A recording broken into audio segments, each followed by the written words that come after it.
So, let's begin with a very brief meditation this time. Just see if we can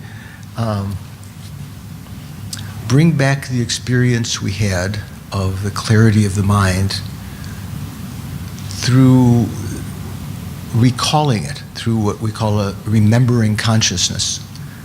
From the point of view of the Prasangika, Majjhimika, remembering consciousness is also is conceptual mind, but it can also even know things in a direct way. You might, we'll talk a little bit about that later, but so you can recall, try to recall, sit comfortably, relax your body and mind. Look at your mind, one part of your mind looking at the rest of your mind, and see if you can recall the state of clarity that we had taken before as our object of observation.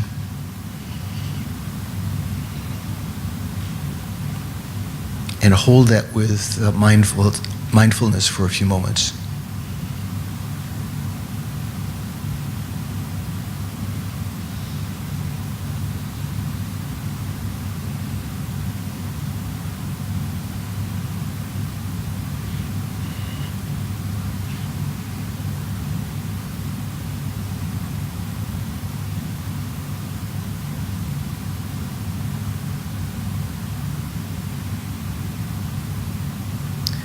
Within that clarity of the mind, see if you can identify the so-called object of negation. That is the sense of an inherently existing person, yourself.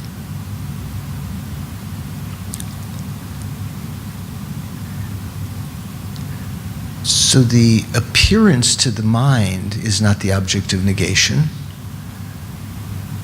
Initially, it eventually will have to be abandoned. But even bodhisattvas, arhats have the appearance of inherently existing phenomena. The object of negation here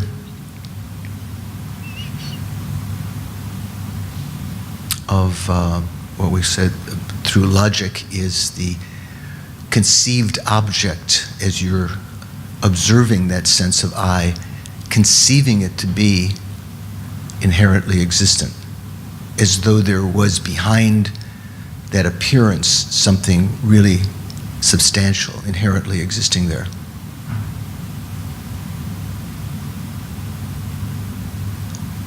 The mind that conceives that, that's holding to that adheres to that, a sense to that is called the object of negation of practice, because it does exist, that ignorance does exist, but it's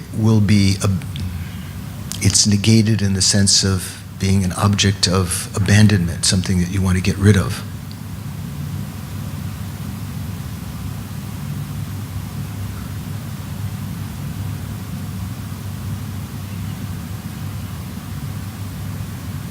And recall if this object, the conceived object, were to exist in the way that it's conceived by the mind as inherently existent,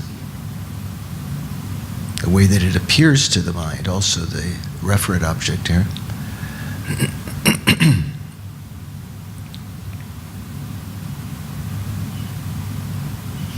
it would have to be either identical to the five aggregates or different than the five aggregates, stipulated with the additional term of inherently identical to the aggregates, or inherently different than the aggregates.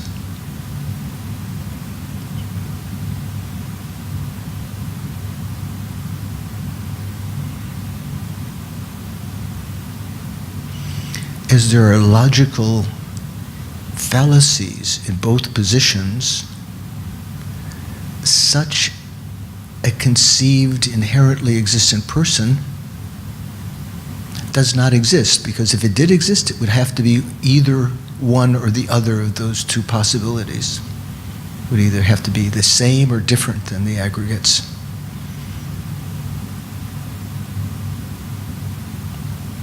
So therefore, that I that we have been holding since beginningless time in one form or another, a self of persons, inherently existent, does not exist at all.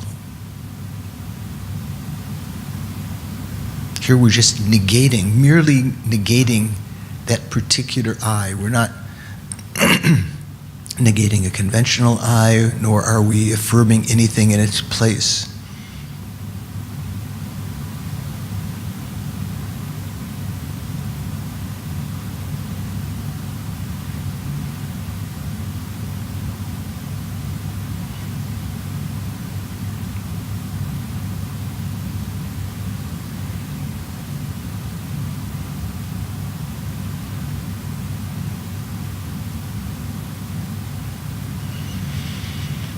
Think how lucky we are to have a chance to even have a moment of reflection about this, to simulate a meditation on the selflessness of the persons from the highest viewpoint of the Madhyamaka school. I think I'm going to make use of this lifetime, further this life, to continue this understanding, to delve into it, to heal myself so that I don't harm others and that I might eventually be able to help them in an ultimate way. I'm going to participate in the afternoon with that deep sense of motivation, of aiming to achieve enlightenment on the basis of this understanding for the welfare of all sentient beings. Also understanding that this act of motivation, the sense of the person who's making the motivation, is empty of inherent existence. The goal dedicated or motivated for the achievement of enlightenment does not exist inherently. The act of motivation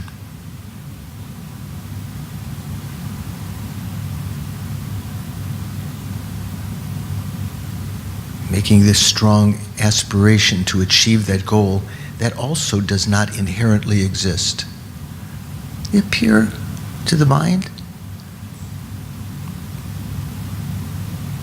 They're empty of inherent existence, but they do function still.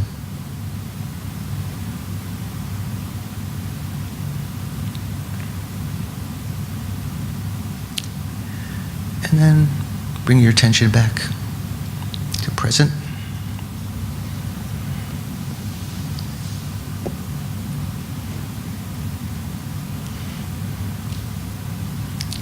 So,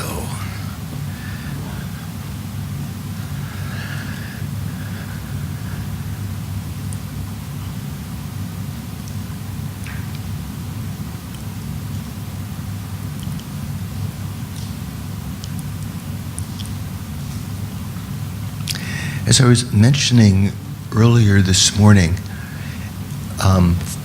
if you were to suppose that phenomena were inherently existing, let's take impermanent phenomena, for example. If they were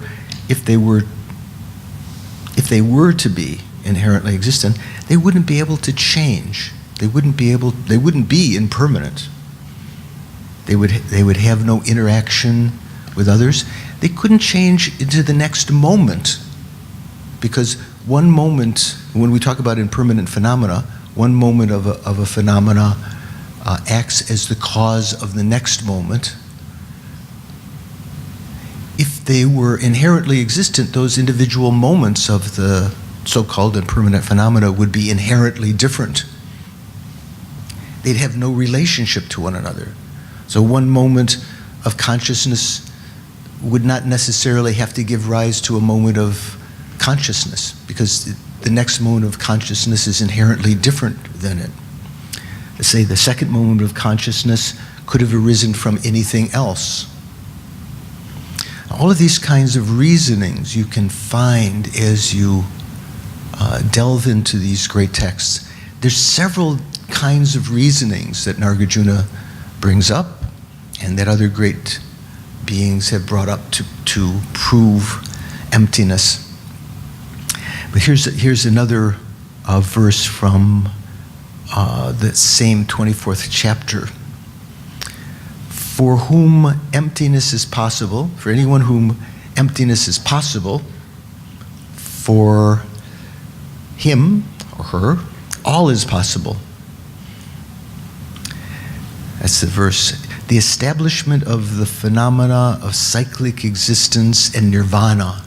So sometimes we talk about these two things. We are immersed now into samsara, right? We are caught in samsara. So there's different phenomena within samsara, the objects of attachment and anger and the objects of use that we consume and enjoy and so forth. And then there are objects of nirvana, the phenomena of nirvana, the uncontaminated bliss, the knowledge within the continuum of the person who's achieved nirvana. All of these are possible when emptiness is possible. If things inherently or naturally existed, they would be independent and could not be affected by causes and conditions. In the world, when we talk about something being independent, like say if you were going off to school, leaving home or something, you say, I'm going to become independent of my parents. I'm not going to depend on them, right? So even they implore me to come home for Chinese New Year or whatever, I don't have to do. I'll be independent. So you think more deeply of what independent means. If things inherently or naturally existed, they would be independent and could not be affected by causes and conditions. Emptiness, or the lack of inherent existence, makes possible production, abiding, and disintegration. So sometimes there are different signs that you can use to infer that phenomena are non-inherently existent. They're empty of inherent existence. One of the signs, interestingly, is that if a phenomena were impermanent. Generally, we would say, just realizing impermanence doesn't mean you've realized emptiness, right? It's a different phenomena. But it can be used as a sign if you have trained the mind properly. Understanding that phenomena change moment by moment means that they are dependent on causes and conditions. So they're empty of being inherently existent. That to me is truly my personal, when I encountered that in the teachings, I found quite astonishing. What we had, we might previously hold as just lower realization, that understanding can prove that phenomena are empty of inherent existence if you understand properly.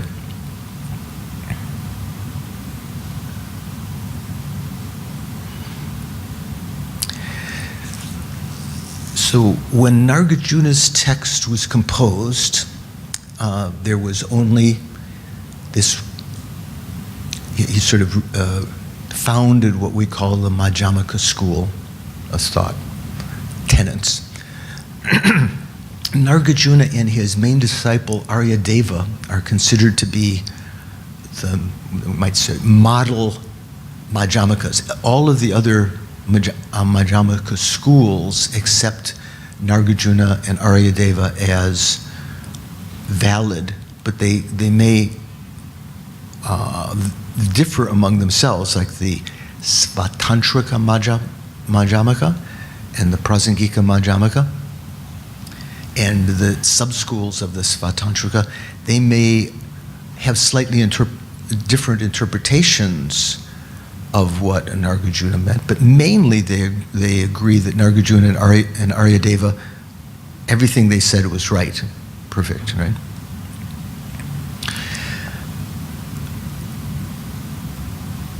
After Nagarjuna, as the Madhyamaka became established in India, one famous Indian scholar called Buddhapalita. You've heard of Buddhapalita? You're not like, oh yeah, I know him. Yeah. Buddhapalita wrote a book, a commentary on Nagarjuna's treatise. Do you know what that book was called? Cece? Yeah. It's called Buddhapalita. This is the title, his own name. What is it called in the West? How do you say it? Eponymous? Or like a band, when a name is given that, I say the name of the person is given to the book or something like that. How do you pronounce that? Anyway, it's one of the first ones, Buddhapalita. So Buddhapalita, in his presentation of Nagarjuna, quite soon after Nagarjuna, he presented some arguments, logical reasonings, as in the tradition of Dharmakirti and Dignaga,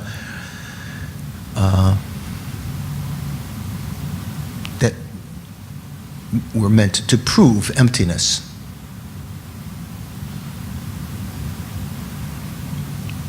And one of his contemporaries, just a little bit after Buddhapalita, named Bhavaviveka, wrote criticisms of Buddhapalita. Buddhapalita used what were called inferences. As I'm saying, what do we say? Prasanga. What does prasanga mean? Consequences. He used consequences to establish emptiness. Do you know what a consequence is?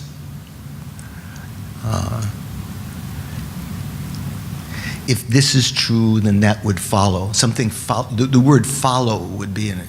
If if you assume something, then it follows that so and so would happen. So Buddhapalita used consequences, which in Sanskrit the word for consequence is prasanga. He used consequences to establish emptiness. And Bhavaviveka, another Buddhist, Mahayana Buddhist, also follower of Nagarjuna, also a Madhyamaka, took issue with that, and he said that you can't use consequences. You need to use a fully fledged logical argument, an inference, to develop an inferential cognition. You have to use a logical statement. This caused the first sort of sub-school of the Madhyamaka. In a sense, Buddhapalita certainly wasn't the originator of Madhyamaka, but in a sense he's sometimes considered to be the founder of the Prasangika school because he used prasanga, consequences, to establish emptiness. Bhavaviveka, his contemporary, said that you couldn't do that. You had to use certain kind of syllogisms, logical arguments, that they themselves were self-asserting. He called them, his assertion about this kind of statement was the origin of what's called the Svatantrika. Svatantra means autonomous. So he was saying that there were certain kinds of logical statements that you could make that were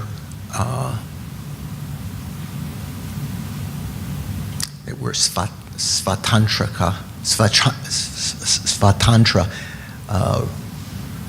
autonomous. In a sense, there was an implication in his statement like that certain things, such as logical arguments, had, although they were not truly existent, which is one of the words that Nagarjuna had refuted, but still they had a certain kind of inherent existence. Remember, when we were talking earlier, we're using the word inherent existence.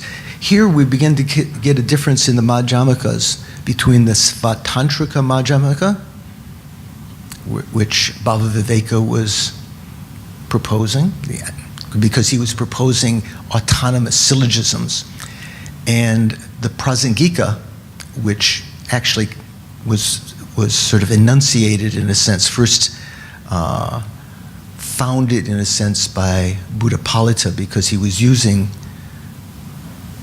consequences. He was using prasanga, so he was called the founder of the Prasangika. So what's the difference? The Svatantrikas say that although phenomena are empty of true existence, which is often found in the Buddhist sutras and the Prajnaparamita sutras, the sutras on the perfection of wisdom, talking about emptiness. He said that still there is something from the side of the basis. Let's say, for instance, if we use dear Wei Chin as our basis again. He's nodding, yeah, use me. He likes to be used. So someone might say that Wei Chin is empty of true existence because there's not a Wei Chin who is anything more than nominally imputed onto his aggregates. Okay?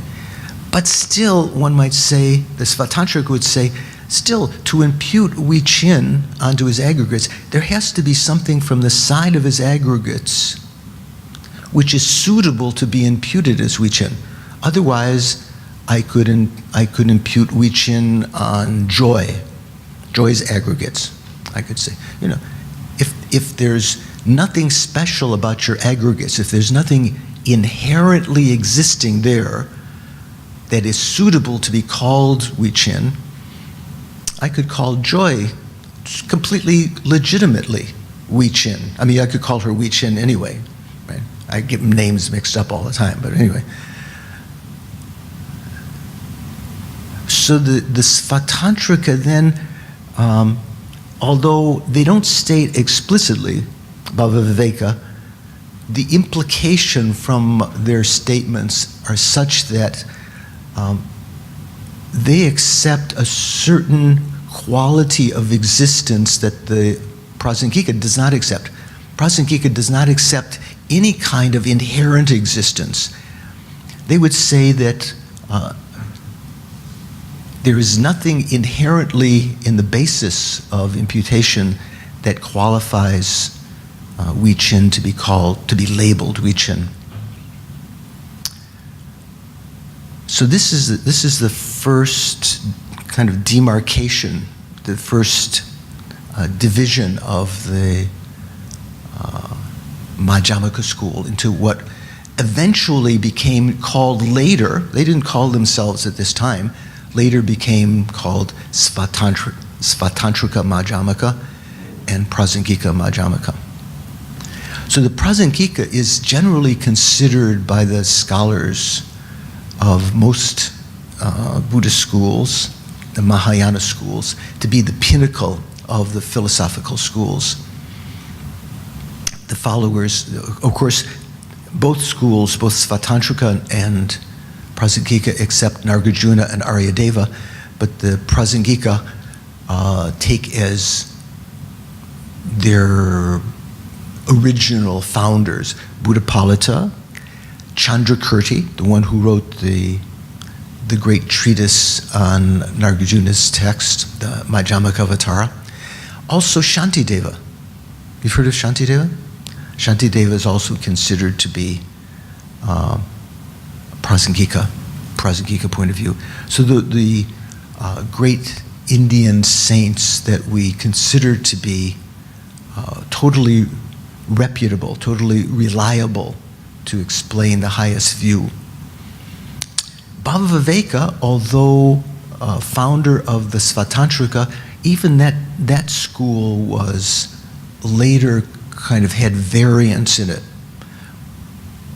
Bhavaviveka favored a presentation of conventional phenomena that was a little bit similar to the Sautrantika school, the Hinayana presentation, right?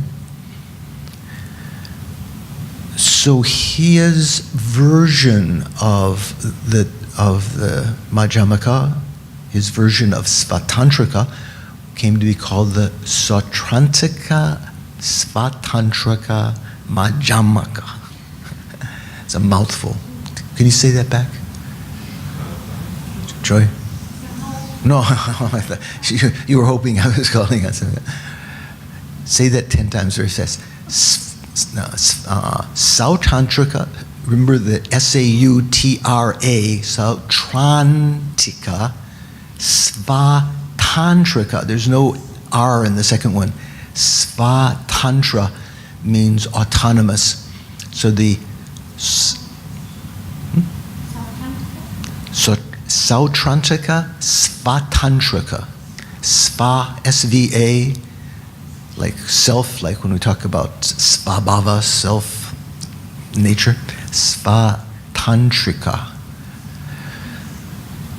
And Sautrantika. So Sautrantika, Svatantrika, Madhyamaka, mainly presenting conventional phenomena similar to the Hinayana school Sautrantika, but not acceding to some of their, the sort of exclusive Hinayana tenets. Phenomena are empty of inherent existence, empty of true existence for the Svatantrika, but still there is something abiding from the side of the objects called an inherent nature, which they differentiate from true nature, true existence. They say something can be inherently existent but still empty of true existence. For the Prasangika, if something is inherently existent, it would have to be truly existent. They say there's no difference between those two concepts. That if there's anything existing from the side of the object without being totally imputed by the mind, then that phenomena is truly existent. It is inherently existent. It would be existing from the side of the object, even if there's the tiniest portion of it like that, as though part of it could be inherently existent and part of it not. Like in some of the verses we recite, there's not even an atom of inherent existence in cyclic existence or nirvana. So the Svatantrika, the founder, in a sense, Bhavaviveka, came to champion this one interpretation of his own view called the Sautrantika Svatantrika. And other Indian teachers, they wanted to present conventional phenomena more in accordance with the Chittamatra or Yogacara. So that particular stream of the Svatantrika was called the Yogacara Svatantrika Madhyamaka. If you want to leave off the Madhyamaka, the Yogacara Svatantrika and the Sautrantika Svatantrika.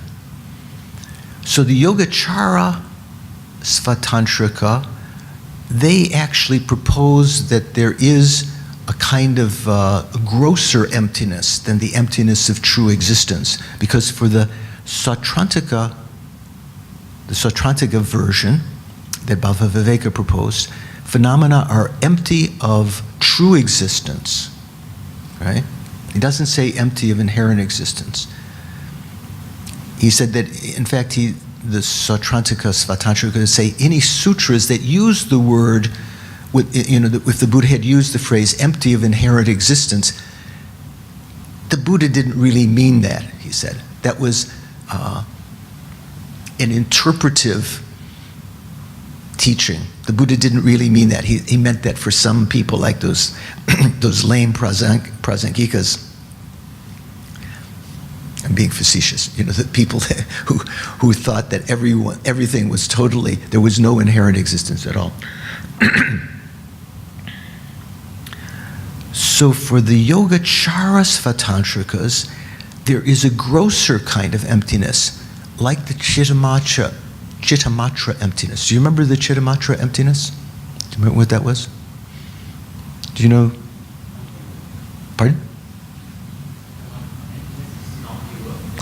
Right. A non-duality in the sense that what appear to be external objects are not really external to the consciousness that perceives them.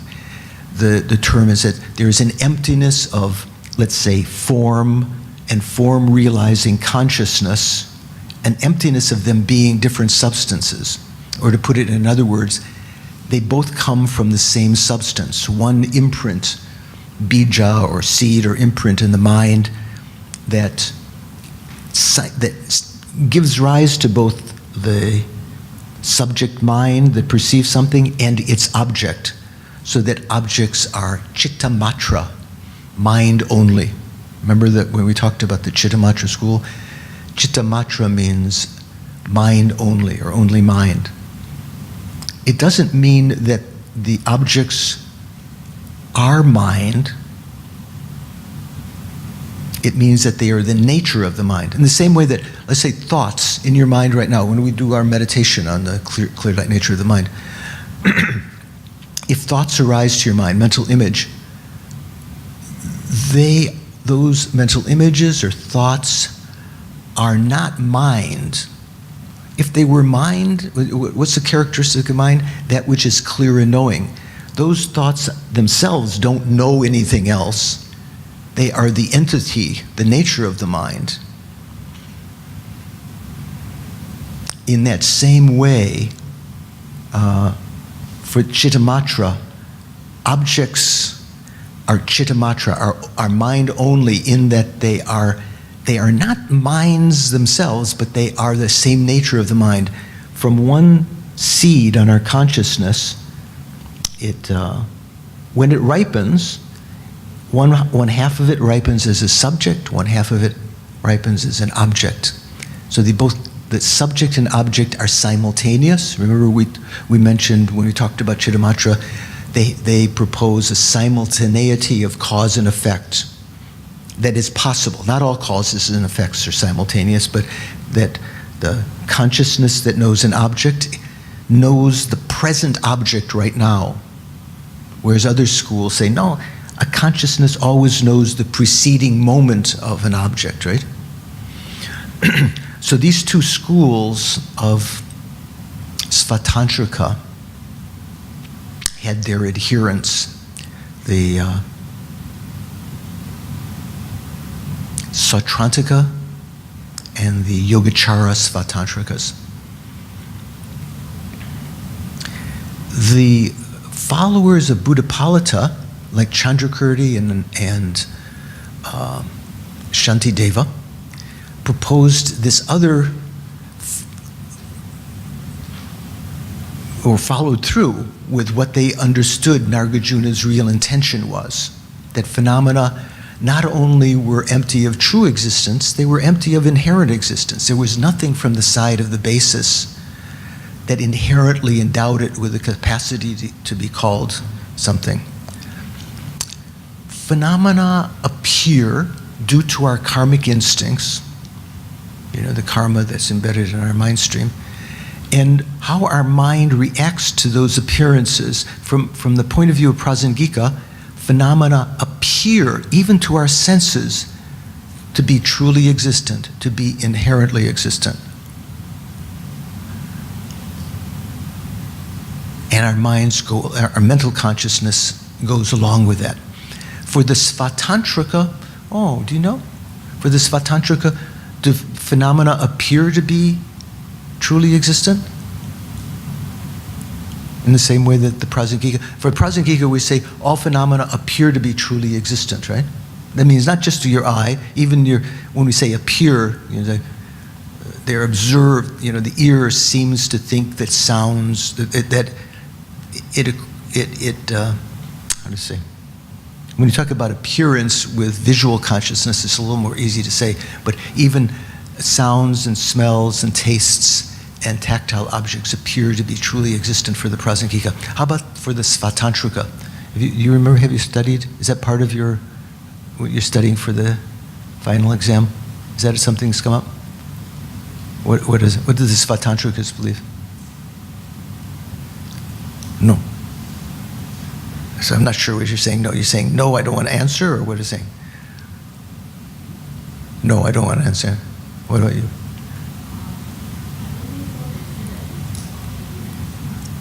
Shoot it out. Middle school say that is not truly existence, but I think they will say that it's not inherently existence. No, I'm talking about how they appear to consciousness. For Svatantrika, phenomena, they say that phenomena don't appear to be truly existent. It's something that the mind manufactures, the mental consciousness manufactures. For the Prasangika, phenomena appear to be truly existent, appear to be inherently existent, and is not manufactured by the mental consciousness, which some things, when the mind thinks about things, it's manufactured by the mind, but it appears to the mind, the mind adheres to that appearance. But for the Svatantrika, phenomena are just appearing as inherently existent, but not as truly existent. Truly existent, they say that which they refute is something that the mind is adding on there, some true existence. Sorry, could you just clarify just that point? Why would the Svatantrika school, why would they say that the mind would impute it as being truly existent? The mind projects upon that as truly existent. They say that phenomena, although there's something from the side of the basis that is suitable to be maybe given the name, to be imputed as something, otherwise you couldn't impute Wei-Chin as Wei-Chin. Still, Wei-Chin doesn't come into existence. What we consider to be Wei-Chin doesn't come into existence until we give the name, until we impute the name Wei-Chin.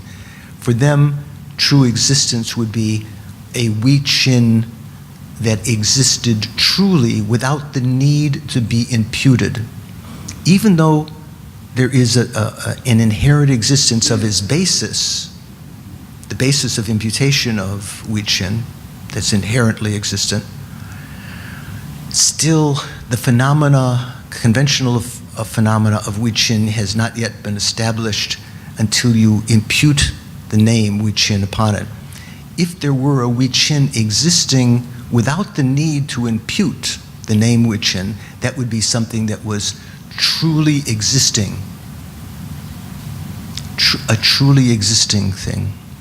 But I thought that they also refute phenomena having intrinsic existence. No, intrinsic existence probably is another way of saying inherent existence. Yeah, I thought they refute that phenomena has. No, the Svatantrika does not refute that. In fact, they're forced, logically, if you were to debate with them, or even though they're no longer living, if you were to have a hypothetical debate with Bhava Viveka or the other Svatantrikas, they would be forced into accepting that there is something existing from the side of the basis, an inherent existence. They don't accept, for instance, in the Heart Sutra, at one point, Avalokiteshvara is saying all phenomena are empty of inherent existence. And they would say, the Heart Sutra is not a definitive sutra, because there's some statements like that phenomena are empty of inherent existence, that have to be taken with a grain of salt, that have to be interpreted. It's an interpretive, certain parts of it are interpretive. So when we talk about sutras in general, sometimes we talk about definitive sutras and interpretive sutras. Have you heard that expression? When you use that term, it doesn't refer to the whole text, in that context, when you talk about interpretive sutra, you mean interpretive statement. So there's certain statements in the Heart Sutra that have to be interpreted according to Svatantrika, such as that phenomena are empty of inherent existence. For the Prasangika, the Heart Sutra is a definitive sutra. For the Prasangika, definitive sutra are any statements or entire texts that delineate the ultimate nature of phenomena as being empty of inherent existence, empty of true existence, several synonyms of that, empty of existing from its own side, empty of having any substantial entity, and so forth. Those are the definitive sutras. And anything else, even statements within those texts that talk about other phenomena of the path and conventional phenomena, they are to be interpreted. They are interpretable sutras or statements. Why? Because their ultimate nature of those phenomena are not stated explicitly, and the ultimate nature has to be interpreted. The lower schools take a different meaning of interpretable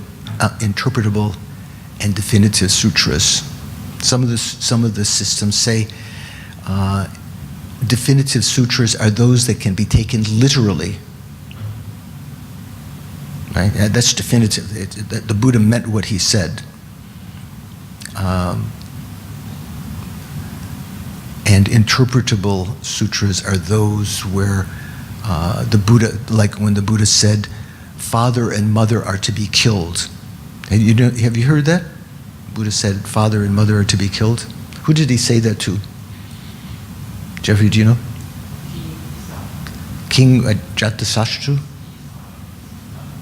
Who? Bimbisara. He told Bimbisara? Father and mother are to be killed?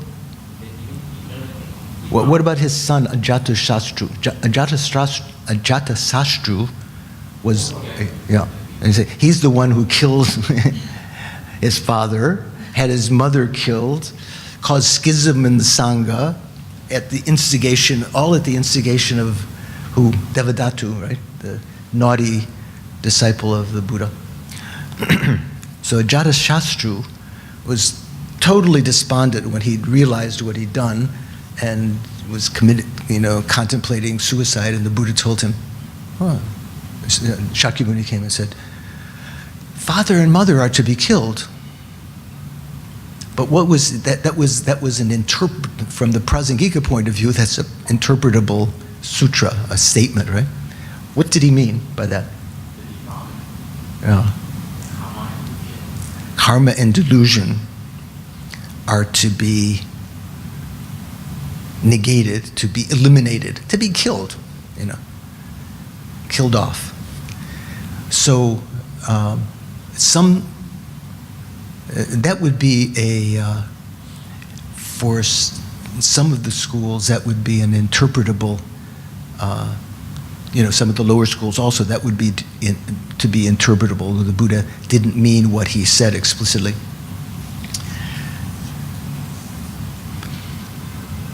So the Prasangika school holds some interesting positions. For instance, for all the tenets that we learned earlier,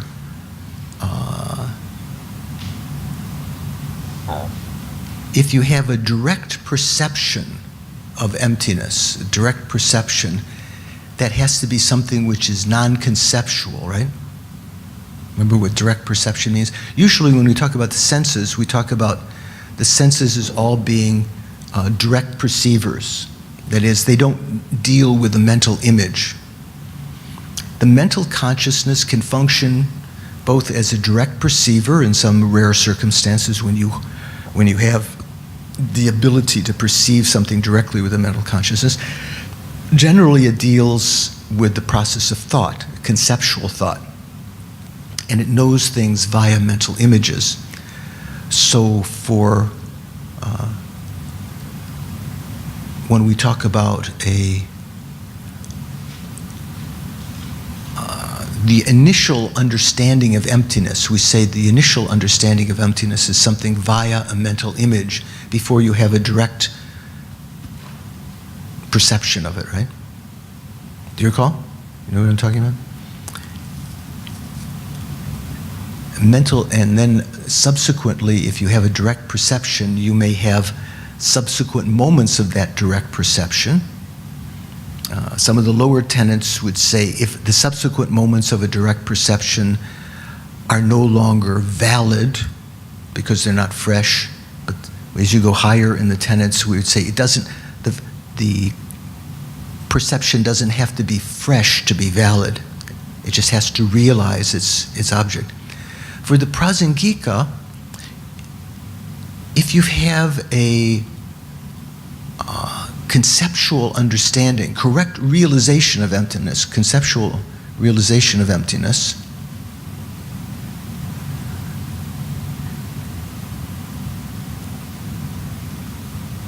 or let's put it this way. If you have a direct perception of emptiness and you have a remembering consciousness of that, what is that remembering consciousness? Is that a direct perception? What is it? You're going, no. It would be conceptual, generally we say. For Prasangika, that conceptual consciousness, that remembering consciousness of emptiness, is still called a direct perceiver. It doesn't negate that it's conceptual. They say it is a conceptual direct perceiver. There's a difference for Prasangika between realizing something with direct perception and being a direct perceiver. So this remembering consciousness that's remembering via a mental image, so remember it's a conceptual consciousness, because it's been established through direct perception, it's that remembering consciousness is called a direct perceiver. No, that's okay.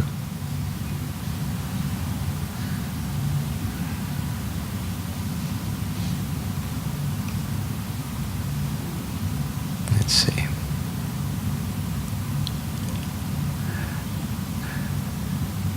So there was something I wanted to read earlier that I was just seeing here. The two truths are objects, not vague concepts of truth, beauty, and so forth. You know, when you talk about the two truths. You know, when we talk about truths, it almost sounds like something like romantic or, you know, some kind of vague concept. They are phenomena, dharmas. They are objects. When we talk about subjects and objects, they are existence, they exist, and they are objects of knowledge. Truths are those things that exist the way that they appear, as we said before, and thus only ultimate truths or emptinesses qualify as truths. That was the thing I wanted to add to that, what we had mentioned before, the statement about they're not vague concepts of, like beauty or something like that.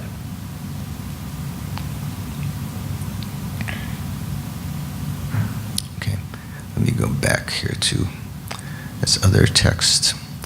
So this was from Jeffrey Hopkins, just a little bit about another presentation here.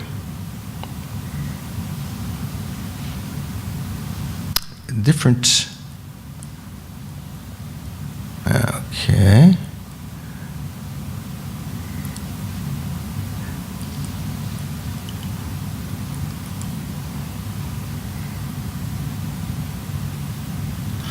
So the Svatantrika Madhyamaka, as they say that there is something inherently existent from the side of the object, let's say the person, they have to posit something there from the side of the person who is an illustration or example of the person. They would say that the person ultimately is the mental consciousness.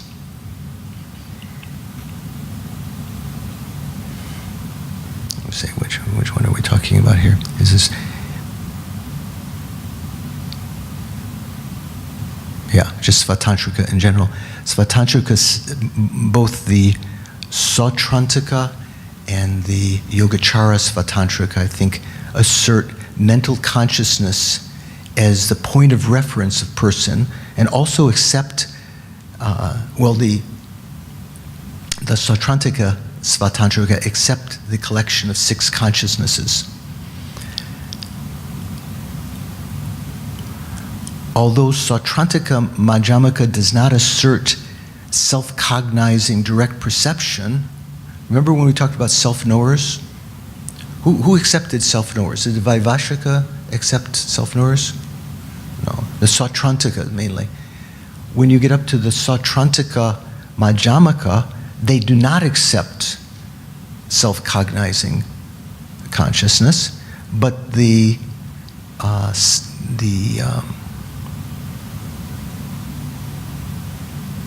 do we say?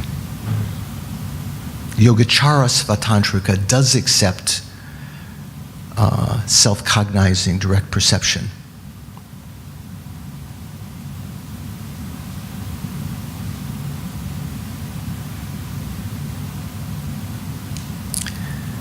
Sautrantika and Chittamatra, the higher of the Hinayana and the first of the Mahayana, as well as the Svatantrika, maintain that direct perceptions are necessarily minds free of conceptualizations, right?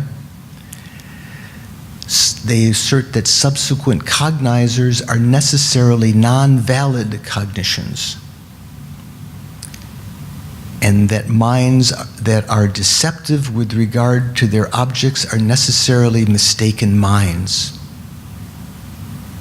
If it is deceptive with regard to a particular object, it necessarily has to be a non-valid mind with regard to that object. And if it is an inferential cognition, a mind that has come about through using a logical syllogism, it necessarily has to be non-valid mind with regard to its appearing object, which is a mental image. The reason it's stating that is because, according to the Prasangika, those statements are all different. Let's see if I go to the Prasangika section. I'm reading from the Yiksha writer, the textbook writer of Sarajay Monastery, Jason Trukhi Gelson.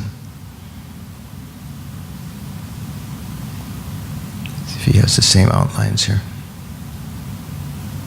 Yeah, here we go.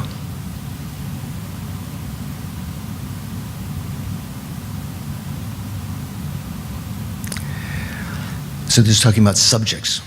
The mere I, which is designated in dependence on the 5 aggregates. Remember that the I that for the Svatantrika can be found within the aggregates is ultimately found to be the continuum of the mental consciousness. Here for Prasangika, the mere I, which is designated in dependence on the 5 aggregates, is asserted as the point of reference of the person, and persons are necessarily non-associated compositional factors. The mere I can't be found. There's no example within the basis of designation, the aggregates. There's nothing that you can point to as being the I, the mere I. Whereas for the Svatantrika and the lower schools, there's always something you can point to. Lower schools might say the collection of aggregates is the mere I. Even though the I is something which is imputedly existent, still there's something there from the side of the object which is an illustration of the person, the consciousness. Here for Prasangika, the mere I has no point of reference. It's something, in the Prajnaparamita Buddhist, Prajnaparamita Sutras, when the Buddha said, Bodhisattva is just a name.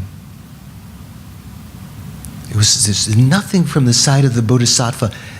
In the Vajracchedika Sutra, the Vajracutter Sutra, when the Buddha says, anyone who thinks I am a Bodhisattva is wrong. There's nothing from your side as though inherently existing there, or from the side of someone else that makes them what they are called, what they are labeled. So we use this expression, prasangika, when we talk about the mere I.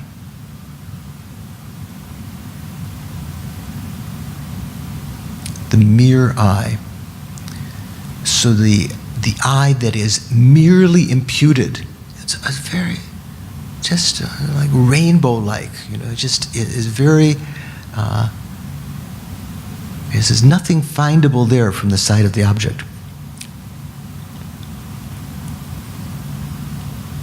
So the prasangika says, mind can be categorized into two forms of cognition. So we're talking about subjects here, minds. Mind can be categorized into two forms of cognizers, valid and non-valid. Valid cognizers are divided into two, direct valid cognizers and inferential valid cognizers. The prasangika, however, does not accept self-cognizing valid cognition. The sense consciousness of an ordinary being, the sense consciousnesses of an ordinary being are considered as being essentially mistaken consciousnesses.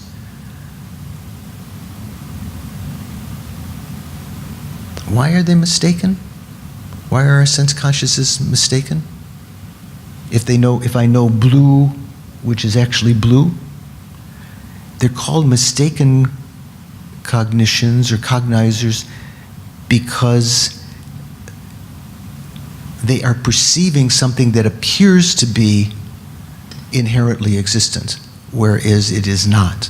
All inherent existence, true existence, appears to our sense consciousnesses.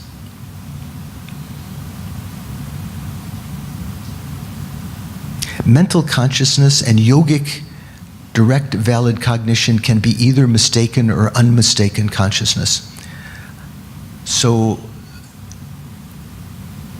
direct valid cognition is of two types. Here's the one we were talking about. Conceptual direct valid cognition and non-conceptual direct valid cognition. Remember what we were talking about? For the prasangika, direct perception, bare perception, there is a conceptual variety of that.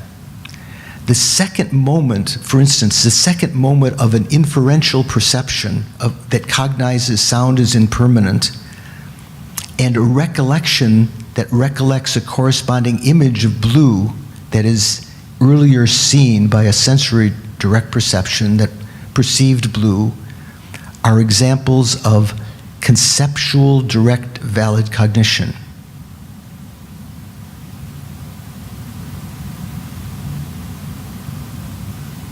What does that mean? So, if you have an inferential cognition that cognizes sound as impermanent, the first instant of that is called an inferential cognition, right? Generally, the lower tenets say this, the subsequent moments of that are called what? They're called subsequent cognition. And they're no longer called inferential cognition, right? Do you remember that? I'm plumbing your mind. They're called subsequent cognitions, and they are no longer valid, the subsequent moments, for some of the lower tenets. For prasangika, the second moment of an inferential perception, or cognition,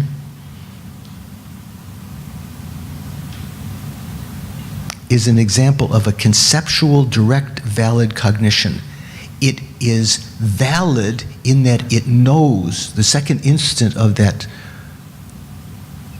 inference knows its object, it realizes its object, so it is valid. That's the main criterion for the prasangika. For the lower schools, second instant is not valid because it's not fresh. For the prasangika, for something to be valid or pramana, it doesn't have to be fresh. It has to realize its main object.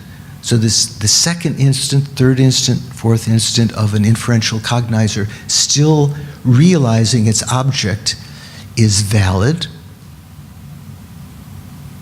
and it's a direct perceiver because it's not using, the second instant is not using the reasoning as its impetus. And it's also like a remembering consciousness of emptiness. Doesn't use a reasoning to any longer. It may have been set up by a reasoning or a direct perception, but it is also a valid direct cognition. So it's called a direct perception, but it is not directly perceiving emptiness. So there's a difference in the terminology. Direct valid cognitions need not necessarily be direct perception. That's what we're saying.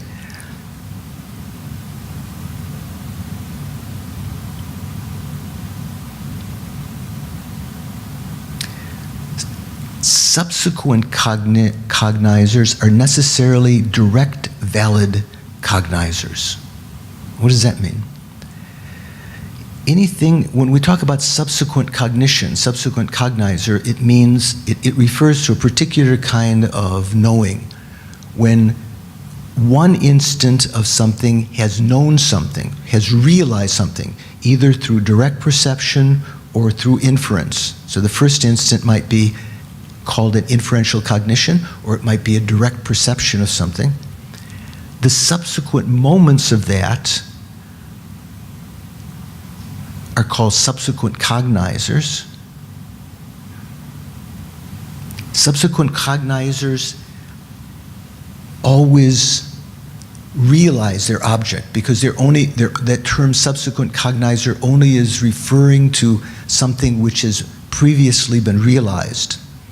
So for the Prasangika, subsequent cognizers are necessarily direct valid cognitions. Why? Because they don't depend on even if they're conceptual in their mind stream, they don't depend on a reasoning. So they're called direct valid cognizers. So they're given more validity. So when I asked you at the beginning of the meditation to try to develop a remembering consciousness of that clarity of the mind, that kind of remembering consciousness, almost you could say, if you'd had a direct perception or something similar to a direct perception, some similitude of that in your meditation, even remembering that is considered to have a greater validity than the lower tenets would give.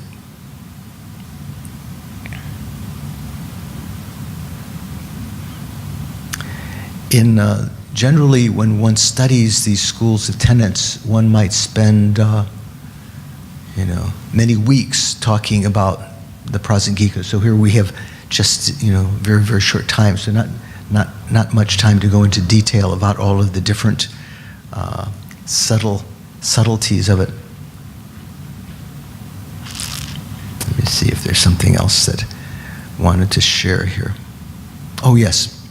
So another big difference between the Svatantrika and Madhyamaka. For the Svatantrika,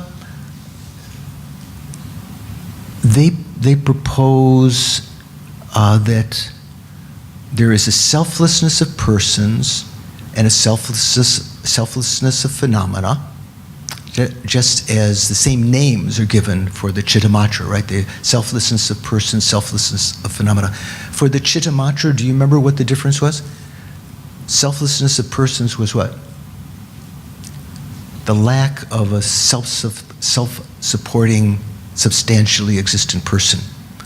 The selflessness of phenomena was the lack of form and form-realizing consciousness being different, sort of the non-duality between subject and object. Objects were actually the same entity as the consciousness that perceived them. They say that's the selflessness of phenomena. Selflessness of persons is something completely different that's being refuted on the person. Svatantrika has similar kind of position. They say the selflessness of phenomena, selflessness of persons is the lack of the person being self-supporting, substantially existent. The selflessness of phenomena is the lack of true existence, the emptiness of true existence. Yeah? They're still within the context of accepting some kind of inherent existence. If you were to talk about the person, is the person, for the Svatantrika, is the person also empty of true existence, or only other phenomena?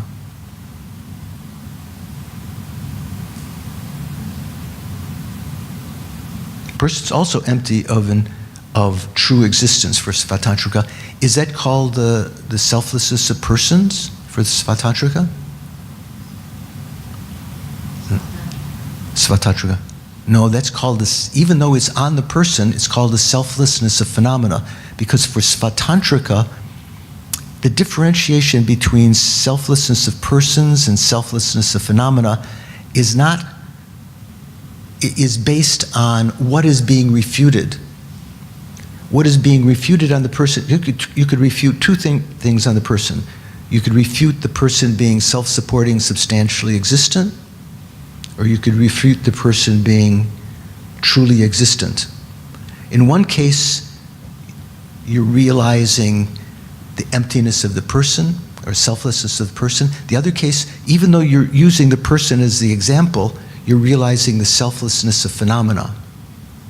So for the Svatantrika, the difference between selflessness of persons and selflessness of phenomena revolves around what is being negated, whether it's self-supporting substantial existence or true existence.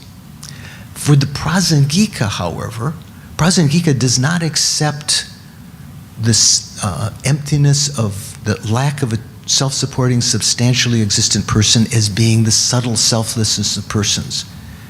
They say there's a gross variety of that, selflessness of persons, but for the Prasangika, selflessness of persons is the emptiness of the person being inherently existent.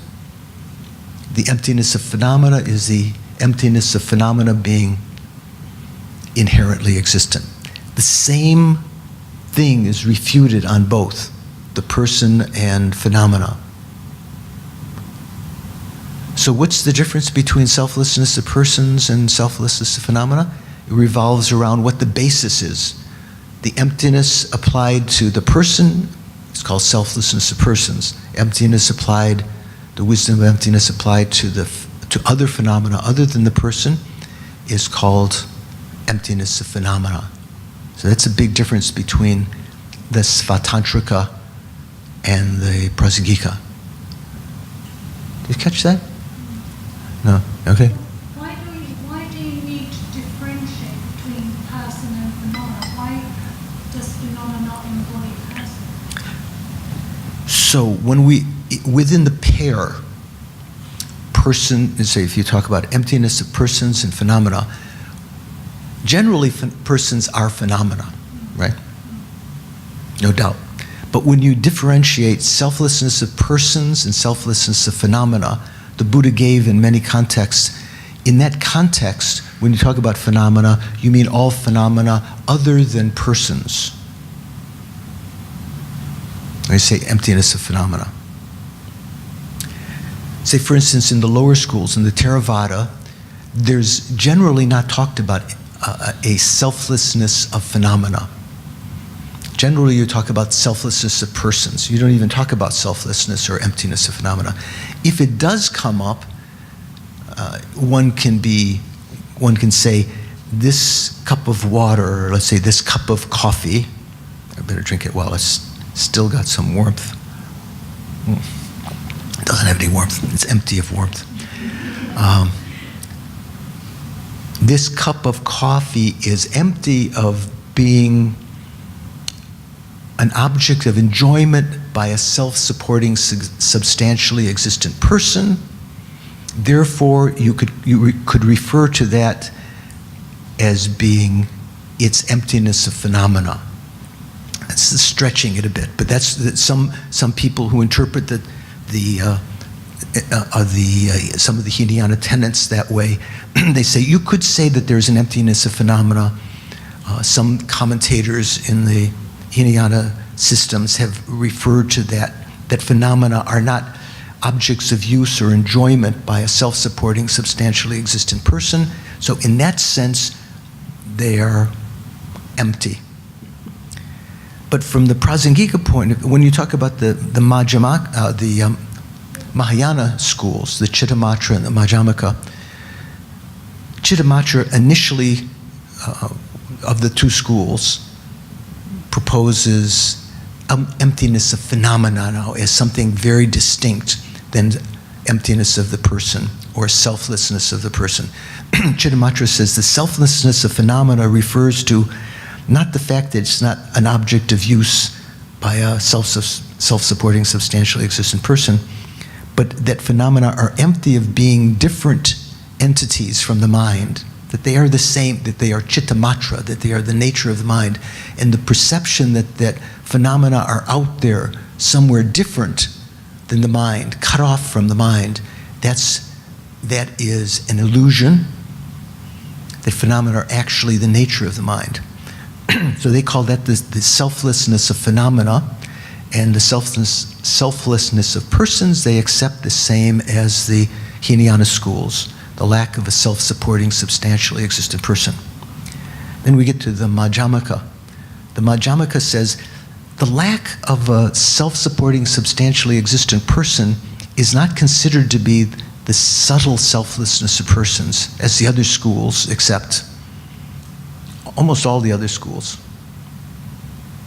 The subtle selflessness of persons is its lack of being inherently existent. And the selflessness of phenomena is its lack of being inherently existent.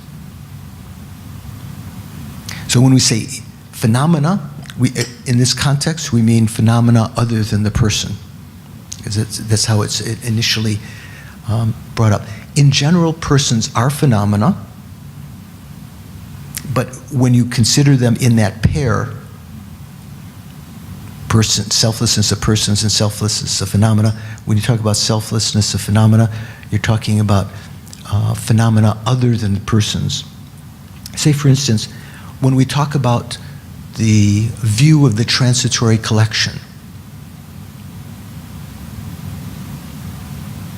I was going to ask Joy, but she's in trance. Okay. Oh no, she's awake. So do you remember what's the object of the view of the transitory collection? No, don't ask her. Okay. What's the view of the transitory? No, don't ask you either. What's the object that's observed by the view of the transitory collection?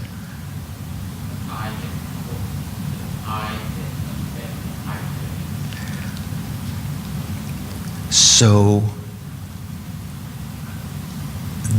we say the view of the transitory collection is of an equal footing as the root of samsara, in a certain sense, as ignorance. Remember when we talked about mind and mental factors? Generally, ignorance means the mind that grasps to true existence of phenomena. The view of the transitory collection is grasping at what? Is grasping at the inherent existence of what? The person, persons in general? Just your own personal existence. There is also selflessness of other persons. So when we talk about selflessness of persons, there's two kinds. The selflessness of your own continuity, your own personality, or your own person, your own self, and the selflessness of other persons. When you talk about the view of the transitory collection, the most important of the five afflicted views, that is only looking at a subset of the selflessness of persons, or subset of persons. It's only looking at your own person. That is holding your own personal identity to be inherently existent. It's not holding anyone else's selves as being inherently existent. So even, there's another example when you talk about persons, the self, one's own self is a person, but between selflessness of persons in general, which includes yourself, and the view of the transitory collection. The view of the transitory collection, its object, its self, is only one's own self. So there are different kinds of situations where the words have particular meanings. When you talk about the view of the transitory collection, it's only referring to one's own self, not to the self of others. There is a realization that all persons are empty of inherent existence, including yourself.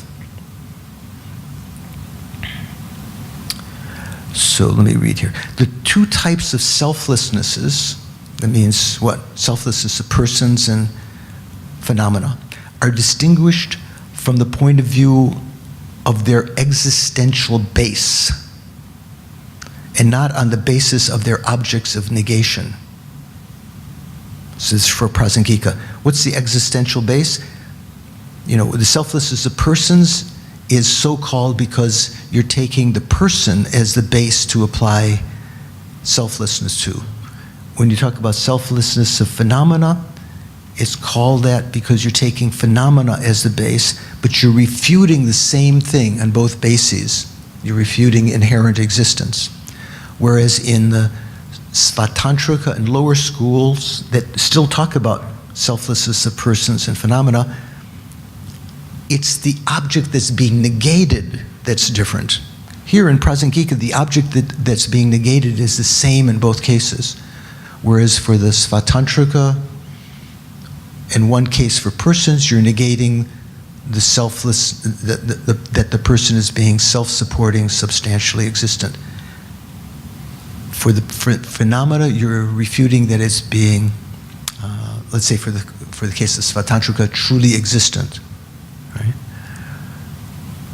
You can apply you can refute true existence on the person, but then that's called what? The emptiness of phenomena.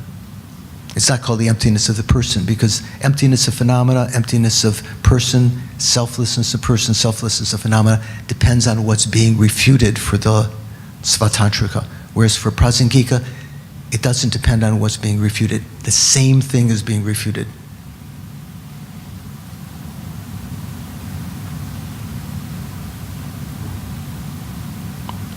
Directing one's mind to a person as its focal object and misconceiving it to be truly existent is grasping at the self of persons. Or misconceiving it to be inherently existent. Directing one's mind to the aggregates and so forth, which are the bases of designation of the person, and conceiving them to be truly existent, is grasping at the self of phenomena. For Prasangika. In the Heart Sutra, Shariputra asked Avalokiteshvara, how did the Bodhisattvas practice their perfection of wisdom? And the first thing that Avalokiteshvara said back? We said several times during the course of these teachings. Do you remember? The Buddha, he begins by saying, the Bodhisattvas meditate on the emptiness of inherent existence of the aggregates also. Not just meditate on the emptiness of the aggregates also, not just on the emptiness of the self. So from the Hinayana point of view, Shariputra was one of the hearers, mainly adhered, and he was the supreme, the best in wisdom, according to the hearers of the disciples of the Buddha and the Hinayana understanding of wisdom. So he's asking Avalokiteshvara, how do the Bodhisattvas practice their perfection of wisdom? Avalokiteshvara is saying, the Bodhisattvas don't just meditate on the selflessness of the person, they meditate on the selflessness of the aggregates also, meaning the basis of designation of the person. And the basis of designation of the person, now the aggregates, are the aggregates the person? No, they're the basis of designating or imputing the person, but they are not the person, your own aggregates. they are considered to be phenomena. Within the pair, persons and phenomena, when you say that pair, phenomena refers to all phenomena other than persons. When you say it like that, persons and phenomena. Within the pair, persons and phenomena, the aggregates persons or phenomena? They're phenomena.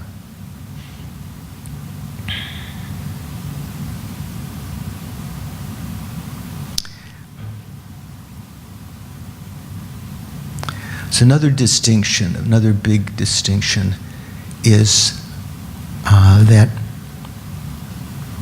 for the Svatantrika and lower, let's say the Chittamatra also, there are obstructions to liberation. The main obstructions to liberation for them is grasping to a self-supporting, substantially existent person. You can escape from cyclic existence by realizing there's no self-supporting, substantially existent person. Then there are, for the Svatantrika, there are subtler obstructions that the Svatantrika use the same terminology that Prasangika does, obstructions to omniscience or obstructions to knowing all phenomena. For the Svatantrika, that's grasping at true existence. Grasping at true existence of phenomena, true existence of persons. Just grasping at true existence. For the Prasangika, grasping at true existence and likewise grasping at inherent existence, is that an obstruction to omniscience? No, it's an afflictive obstruction. It's an obstruction to liberation. For the Prasangika, the selflessness of persons is the lack of the person being inherently existent. The selflessness of phenomena is the lack of phenomena being inherently existent. Both of those are obstructing you from achieving liberation. What are the obstructions to omniscience for the Prasangika? Do you know?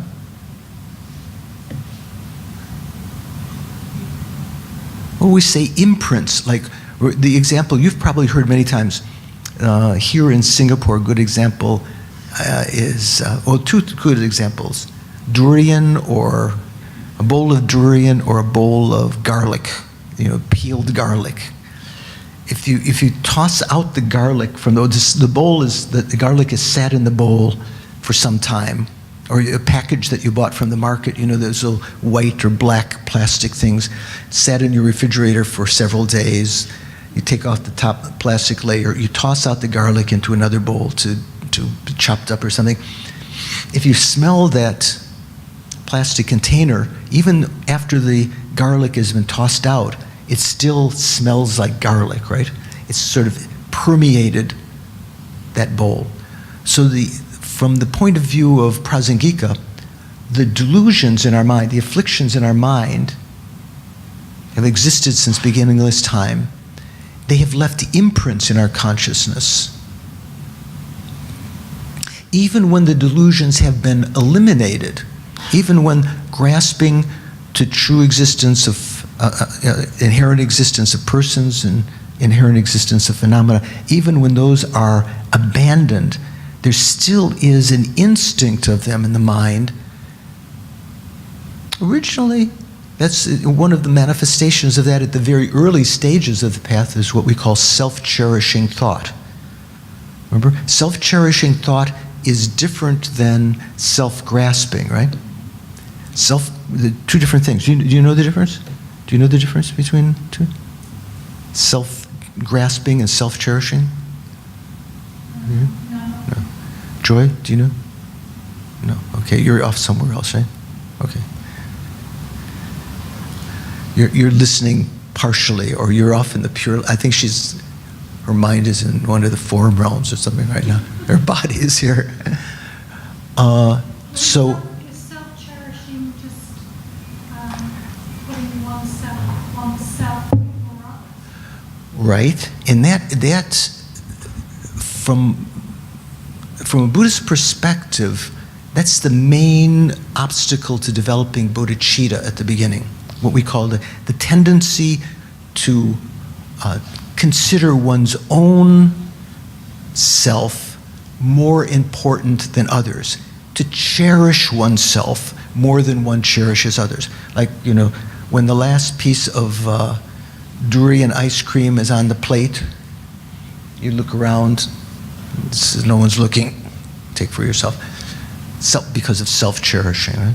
Self-cherishing is what also predisposes the Hinayana practitioners, the hearers and solitary realizers, into entering into that path, into the hearers and solitary realizers' path, wanting to achieve their own liberation.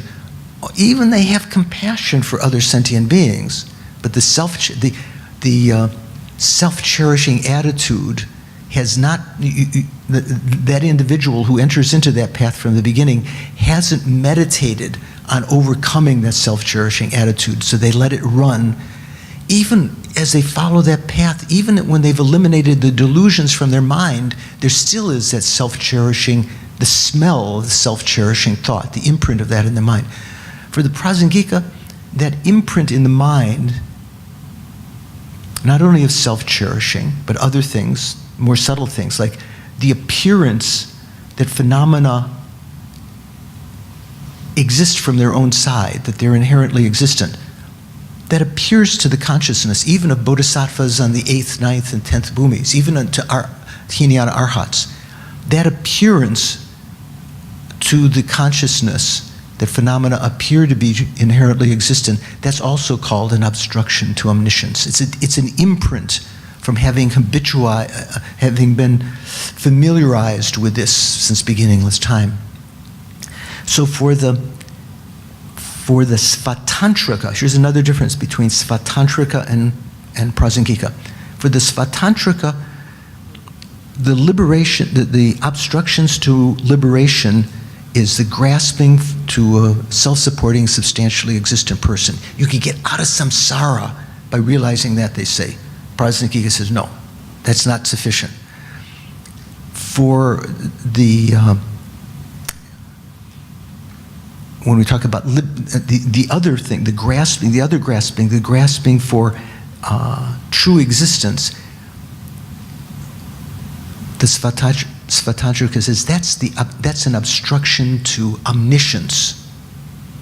So that's not an afflictive obstruction for Svatantrika, right? That's not a klesha avarana. For the Prasangika, both grasping to a self of persons and a self of phenomena, they're that one variety of ignorance, grasping to inherent existence, though they are both categorized as obstructions to liberation. The obstructions to omniscience is something more subtle, some stain within the mind that, for instance, to see phenomena as inherently existent and so forth, and other kinds of subtle things that have to be eliminated. How do you eliminate that? For the Svatantrika, how do you eliminate the obstructions to omniscience? By understanding emptiness. Prasangika says, no, everyone has to realize emptiness. Even the Shravakas, even the Pratika Buddhas have to realize emptiness applied to the person, to the phenomena, everything, in order to escape from cyclic existence. How do you eliminate the obstructions to omniscience? It's through a combination of having within your mind stream bodhicitta and continuing to meditate on emptiness. Once all of the klesha, all of the delusions are removed from your mind on the 8th, 9th, and 10th bhumis, bodhisattva path, the person who's just entered in the 8th bhumi in the bodhisattva path, it's kind of like a Mahayana arhat. They don't use the term explicitly, although you can say that, because they no longer have any delusions. They have meditated on the path of seeing, the path of meditation, ceased all of the afflictions in their mind. They're like an arhat in that respect. But they continue meditating with the extra added ingredient of bodhicitta within their mind stream. Hinayana arhats don't have bodhicitta. They still have the self-cherishing thought, even when they become an arhat. It's a little bit like when you're cleaning a vessel, what was it, over New Year's? Steamboat? Or what's the other one where you have the mala? Is it called steamboat? What? Hot pot. Hot pot. So maybe if you cooked it too long, at first you want to clean the pot, you toss out whatever's there. Maybe you have your rubber gloves on your hand, you can take out something with your hand. Then you use maybe some scouring powder or something like that, a rubber sponge to get out, scraper, you get out stuff, you get out the gross. To get out the subtler stuff, you have to first clean out the gross stuff, right? You can't get down to the finest stain. Finally, after all of the other stuff seemed to have been removed, you rinse it out in clean water, right? To get out the smell of the detergent or the powder, the comet, or whatever you use to take it out. So like that, the stages of eliminating the obstructions have to start from gross. You start with the gross ones, the obstructions to liberation from the Prasangika point of view. You don't begin eliminating the obstructions to omniscience until all of those obstructions to liberation are removed. Then, with a combination, kind of like that extra special, expensive detergent that gets out the very fine stains, you use a combination of bodhicitta and meditation on emptiness. That's the combination of the two is what eliminates those final obstructions to omniscience.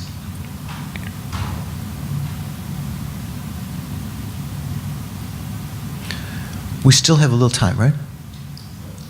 I mean, do you need to come in right away? Okay.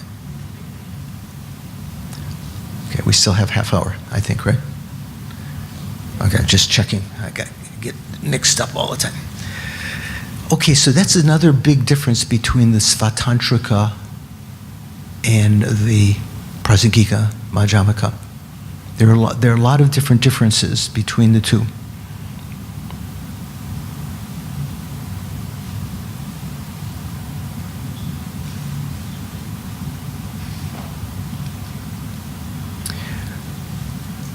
So for the Prasangika point of view, the hearers, the solitary realizers, and the Pratika Buddhas all, although they may be initiated through their own scriptures into the selflessness of persons, gross and subtle and so forth, finally, to achieve their goal, they all have to meditate on the emptiness of inherent existence to achieve their goal of nirvana. Whereas for all of the other schools, the different practitioners have different realizations that they stress. Like, for instance, well, not all. Let's say let's start from the beginning. From Vaibhashika, the difference between the hearers and solitary realizers and the bodhisattvas who eventually become Buddhas. The hearers meditate on the Four Noble Truths. The Pratika Buddhas mainly meditate on the 12 links, but they both realize the selflessness, subtle selflessness of persons to escape from cyclic existence. They're different also, the hearers and solitary realizers for the Vaibhashika are also differentiated in that the solitary realizers may spend an eon or 2 eons to achieve their goal of nirvana in their vehicle. The bodhisattvas take a much more, a much longer path. They also meditate on the lack of a self-supporting, substantially existent person, according to Vaibhashika. Why did they get that greater goal of Buddhahood? Because they've accumulated merit over 3 countless great eons. Main difference. For the Svatantrika, let's jump up to the Svatantrika. The hearers mainly meditate on the selflessness of the person, which is the lack of a person being self-supporting, substantially existent. The Pratyeka Buddhas meditate on what's called the gross selflessness of phenomena. That is, the lack of a object and its consciousness being different substances. It's kind of like the Chittamatra view. The Bodhisattvas meditate on the emptiness of inherent, of true existence. They take different objects as their main yogic practice. For Prasangika, all three practitioners, again, like the Vaibhashika, meditate on the same thing, but here now it's the much more subtle thing. They all meditate on the non-inherent existence of the person and phenomena. There's no difference in the philosophical views that are developed and meditated upon by practitioners of the three different vehicles. You know, when we talk about the three vehicles, Shravaka Yana means the hero vehicle, Pratyeka Buddha Yana, and the Bodhisattva Yana. Since they all equally consider selflessness of persons and of phenomena as their central themes of meditation. So not all the modern Tibetan schools believe that. Some of the Nyingmas believe that maybe those that are adhering to a sort of Svatantrika point of view, they believe that there's a difference in what they meditate on. Generally, this comes as a bit of a shock to some people, that the hearers, the solitary realizers, and the Bodhisattvas all have the same realization of emptiness. What differentiates them then? If emptiness, usually wisdom is considered to be the main thing that brings about liberation. What differentiates the hearers, solitary realizers, from the Bodhisattvas? It's their development of method, the method side, bodhicitta. I like to think somehow,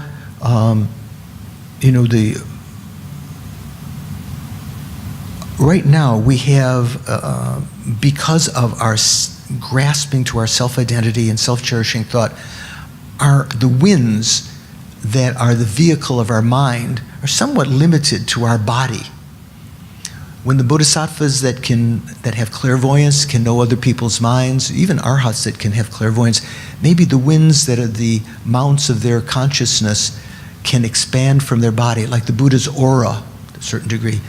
The Buddha's, right now, it's said that the state of omniscience, the Buddha's mind, is omnipresent. Right? Do you know that? Omnipresent. So if the Buddha's mind, is omniscient, knows all phenomena, so is present, you can say the mind is present everywhere. So the Buddha's body is present everywhere. Why is that? Because the wind, which is the mount of the mind, is a subtle kind of form. You could say Buddha's, kind of, in a sense, Buddha's body, an element of Buddha's body. That is present everywhere. The Buddha is omniscient, omnipresent, and what? Omnipotent. Those are the qualities usually associated with the Godhead well, at least in Christianity. I think also in Judaism and Islam also.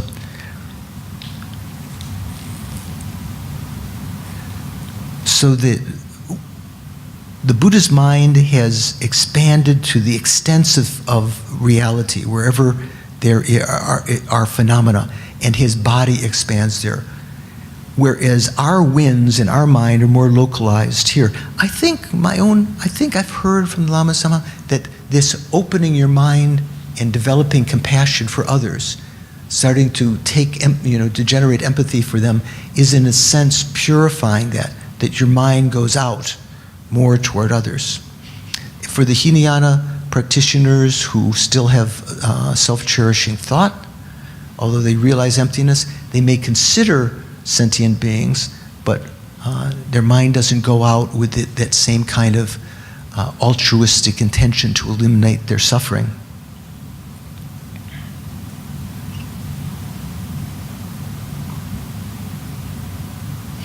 Another difference. So when we when we talk about the two kinds of nirvana in all the different vehicles, we talk about, first of all, nirvana with remainder and nirvana without remainder. You remember those terms? Wei-Chin, do you remember? Okay, he's more positive. Other people, they go, whether he remembers or not, I'm not sure. And even when they shake their head, no, maybe they do remember, but they're too shy to say. So I'm not sure. So what are the two kinds of nirvana? Nirvana with remainder means when an arhat, in the Hinayana point of view, when an arhat has eliminated all of the last afflictions from the mind, they've achieved nirvana as a human being, living being, let's say. They are said to have achieved a nirvana with remainder. What is the remainder referring to? The body and the other aggregates, the gross mind, let's say. Why are they called remainder? Because even though the mind now, the mental consciousness, has achieved this new state that was never achieved before, it has achieved nirvana, liberation, the body that we have when we started the meditation is the same body that was thrown by past contaminated karma. So it's still considered to be a contaminated body. For the Hinayana, even the Buddha's body, Shakyamuni's body, was a contaminated phenomena when he'd achieved enlightenment. So this is from the Hinayana point of view. So first there is a nirvana with remainder of the contaminated aggregates. Then when that person, as they continue to meditate or live in the world for some time, when they pass into what's called parinirvana, final nirvana, in other words, they die. Different Hinayana schools have slightly different interpretations, but generally we say the consciousness will no longer have a continuum. Like they take the etymology of the word nirvana to mean the snuffing out, like when a lamp no longer has fuel, the lamp gets duller and duller and finally goes out. They say that like that, when there's no longer fuel of the contaminations in the mind, when you take rebirth, there will be no rebirth. The mind ceases, according to their point of view. That ceasing of the mind after having achieved nirvana is called nirvana without remainder, because there's no longer remainder of the contaminated aggregates. Oh, you could say the contaminated aggregates are still there, sitting there, but the mind has ceased. The person has died. So there's also discussion in that context. Is there a person who there is a person who achieves nirvana with remainder, right? The person. Is there a person who achieves nirvana without remainder? He's doing so many things. For him to even contemplate this question is amazing. What do you think? We've talked before, so you may remember. Generally, we say there's no person who's attained that state because the person has to be imputed on the body and mind. When the mind has ceased, there's no one to impute person on. So the person also, not only the mind is snuffed out, ceases for the Hinayana, but the person ceases. So there's not a person who has achieved nirvana without remainder, although that state is referred to. There is a person who has achieved entry into, remember when we talked about the stream enterer, what was it, once returner, non-returner, arhat? We talked about someone who is an enterer into stream enterer, and then someone who is abiding in the state of stream enterer. So in the very last moments of the arhat's life, they are said to be an enterer into nirvana without remainder. But there is no abider because they're still alive at that time. They're entering into that.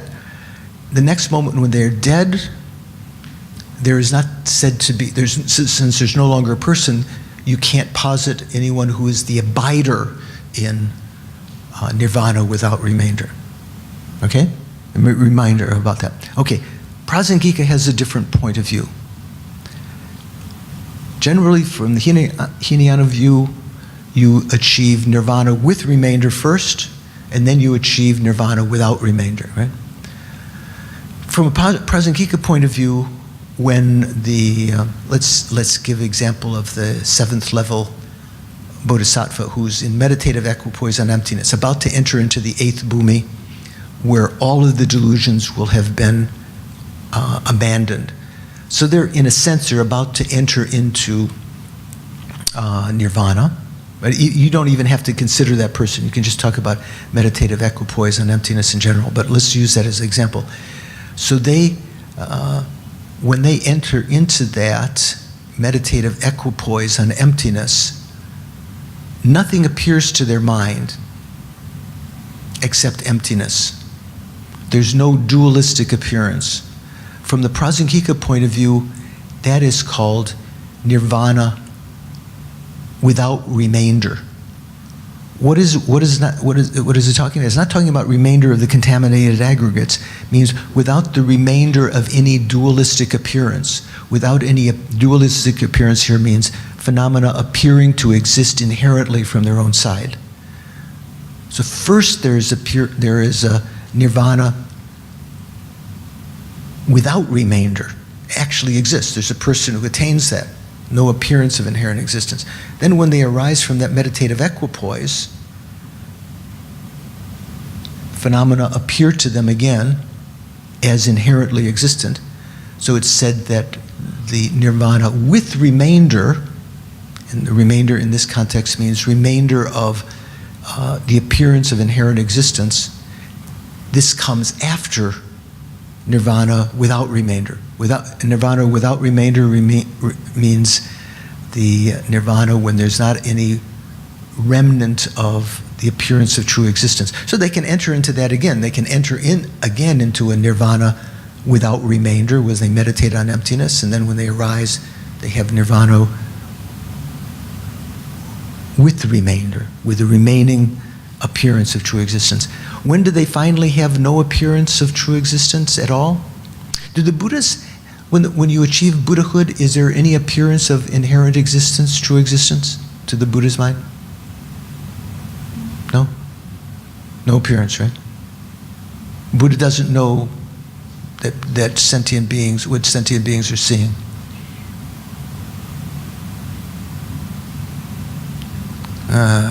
That the eyes begin to, not quite sure about that.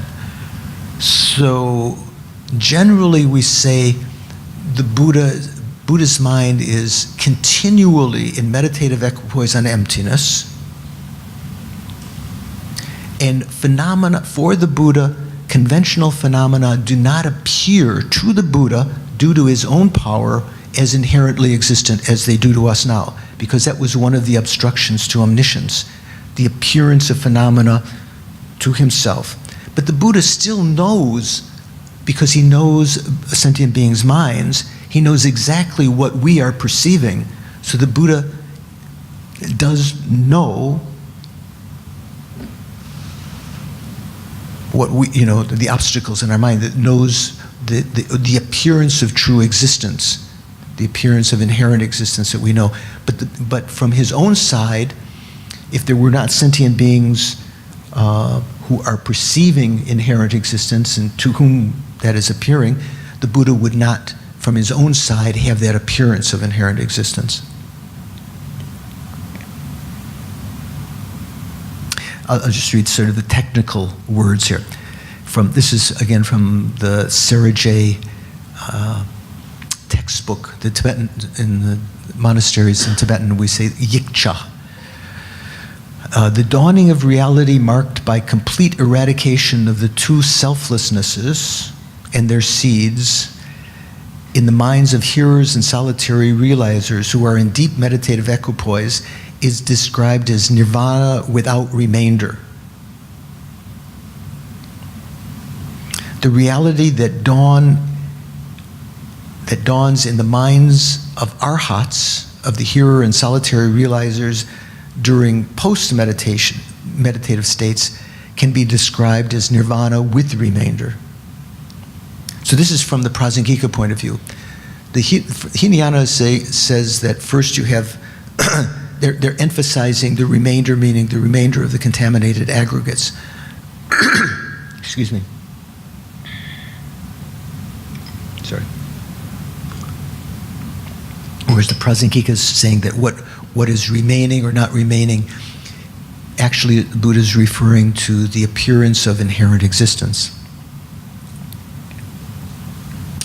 When those whose affiliation to the Mahayana vehicle is predestined, that means that who are definite in the Mahayana vehicle from the beginning, that means their karma is such that they're not going to vacillate, drop from the Mahayana.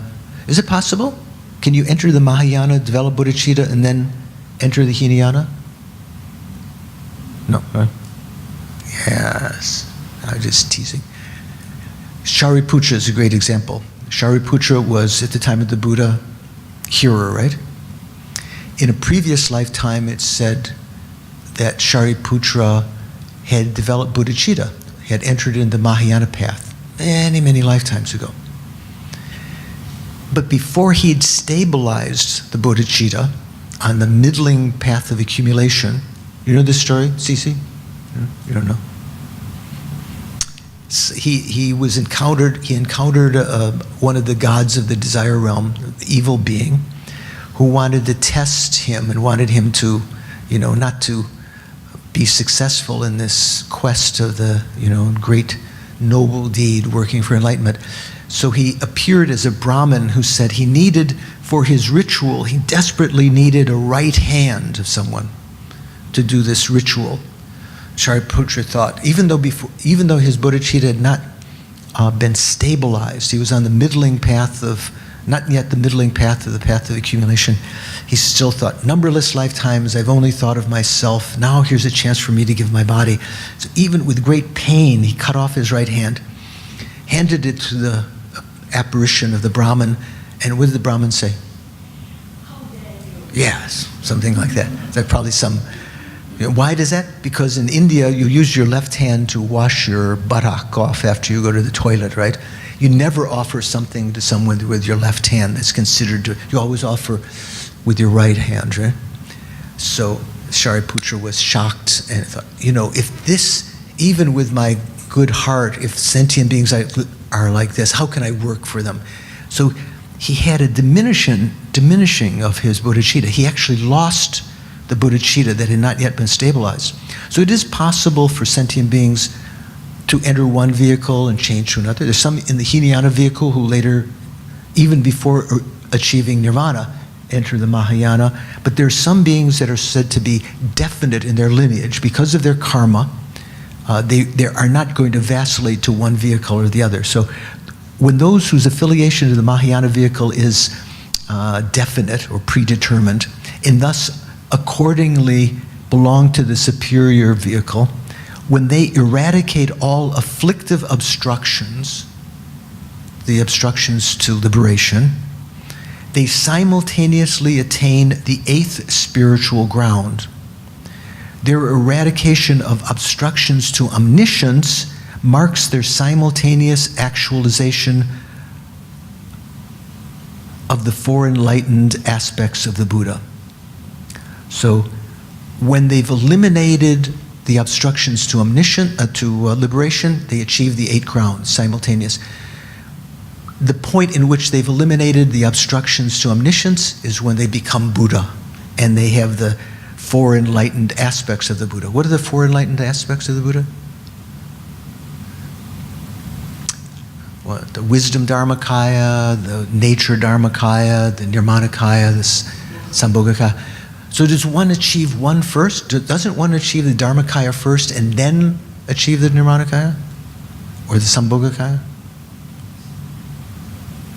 Actually, one has before enlightenment, the Bodhisattva has an emanation body, has a body in highest pure land. It's like an illusory body. On the achievement of enlightenment, that body becomes the Sambhogakaya. All of its emanations become Nirmanakayas.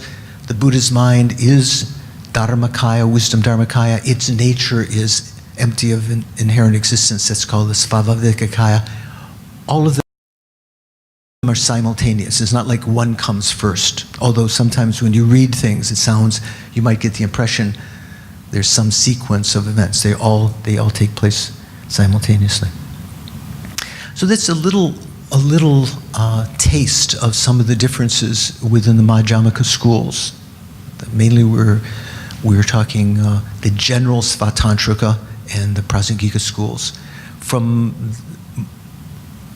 the Gelugpa point of view, our founder Lama Tsongkhapa,